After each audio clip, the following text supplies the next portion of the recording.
এখানে কালো জাদু জড়িত একটি ছোট গল্প আছে, দ্য হুইসপারিং শ্যাডোস। এল্ডারমুর গ্রামটি কুয়াশা এবং রহস্যে ঢাকা ছিল। কয়েক প্রজন্ম ধরে কালো জাদুর ফিসফিসানি অন্ধকার মেঘের মতো দীর্ঘস্থায়ী ছিল, যদিও খুব কম লোকই এটি সম্পর্কে খোলামেলা কথা বলার সাহস করেছিল। গ্রামের প্রাণকেন্দ্রে একটি প্রাচীন ওক গাছ দাঁড়িয়েছিল, এর ঝাঝালো শাখাগুলি এমন আকারে মোচ দিয়েছিল যা আকাশের দিকে আঁকড়ে ধরেছিল। স্থানীয়রা একে দ্য হুইসপারিং ট্রি বলে। ১৬ বছর বয়সী হেডস্ট্রং মেয়ে লীলাকে সবসময় গাছ থেকে দূরে থাকার জন্য সতর্ক করা হয়েছিল। তার দাদি প্রায়শই এর অভিশপ্ত শক্তি এবং জাদুকরের গল্প বলতেন, যিনি একসময় এল্ডারমুরের ছায়ে থাকতেন। কিন্তু লীলার হৃদয়ে ভয়ের চেয়ে কৌতূহল জ্বলে উঠল। এক ঝড়ের রাতে গ্রামটি এক অপ্রাকৃত অন্ধকারে নিমজ্জিত হয়েছিল। চাঁদ অদৃশ্য হয়ে গেল, এমনকি তারারাও জ্বলতে অস্বীকার করল। লীলা ঘুমাতে পারেনি, একটি ক্ষীণ কণ্ঠস্বর শুনতে পেল যে তার নাম ডাকছে, একটি নরম, লোভনীয় ফিসফিস যা গাছ থেকে এসেছে বলে মনে হচ্ছে। একটি লণ্ঠন ধরে সে তার বাড়ি থেকে বেরিয়ে গেল এবং ভয়েস অনুসরণ করল। কুয়াশা তার চারপাশে ঘোরাফেরা করছে, ঘন এবং জীবন্ত, তার পদক্ষেপগুলিকে নির্দেশ করছে। যখন সে প্রাচীন ওকের কাছে গেল, ফিসফিস আরও জোরে বেড়ে গেল, যদিও সেগুলি সে দেখতে পায়নি এমন কোনো মুখ থেকে আসে। লীলা, কণ্ঠটা মসৃণ, ছায়ের ঢেউ। আপনি এসেছেন। চমকে উঠল, লীলা পিছিয়ে গেল, কিন্তু গাছটা মনে হল শ্বাস নিচ্ছে, তার ছাল মুখের আভায় মোচড় দিচ্ছে। এক জোড়া চোখ, শূন্যের মতো অন্ধকার, তার গিটযুক্ত ট্রাঙ্কে খোলা।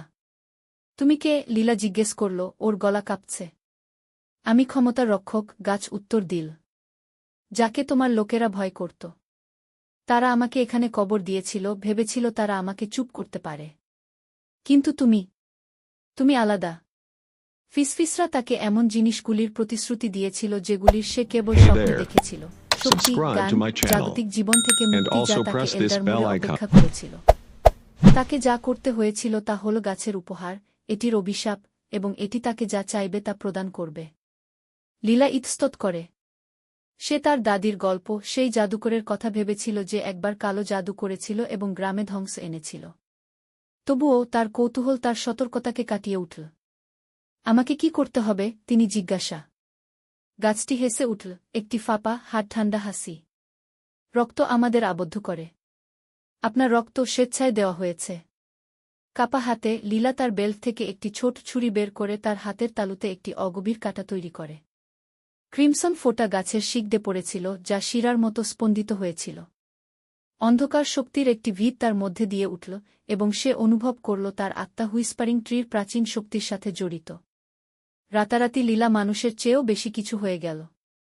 তিনি ছায়াকে আদেশ করতে পারেন, ঝটকে ডেকে আনতে পারেন এবং এক নজরে অন্যের ইচ্ছাকে বাকিয়ে দিতে পারেন।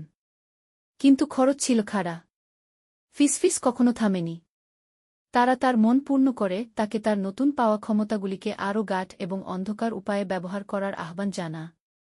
গ্রামবাসীরা যখন জানতে পারলেন মেয়েটি কি করেছে, তারা আতঙ্কিত হয়ে পড়ে। তারা তাকে চুক্তি ভঙ্গ করার জন্য অনুরোধ করেছিল, কিন্তু জাদুটি অনিবার্য ছিল। মাসগুলি কেটে যাওয়ার সাথে সাথে লীলার মানবতা ক্ষয়প্রাপ্ত হয়েছিল, এবং একসময়ের মাথার শক্তিশালী মেয়েটি নিজেই একটি ছায়া হয়ে ওঠে, অভিশপ্ত জাদুকরের জন্য একটি পাত্র যে তার ফিরে আসার জন্য দীর্ঘ অপেক্ষা করেছিল। এল্ডারমুর ধ্বংসস্তূপে পড়ে গেল, লীলা যে অন্ধকার বের করেছিল তা গ্রাস করেছিল। এবং ঝড়ের রাতে ভ্রমণকারীরা এখনও প্রাচীন ওক গাছের কাছে ফিসফিস শুনতে দাবি করে, যা এখন একটি দানবীয় চিত্রের আকারে পেঁচানো হয়েছে। ডাকে সাড়া দেওয়ার সাহস নেই কেউ। আপনি যদি এই গল্পটি প্রসারিত করতে বা মানিয়ে নিতে চান তো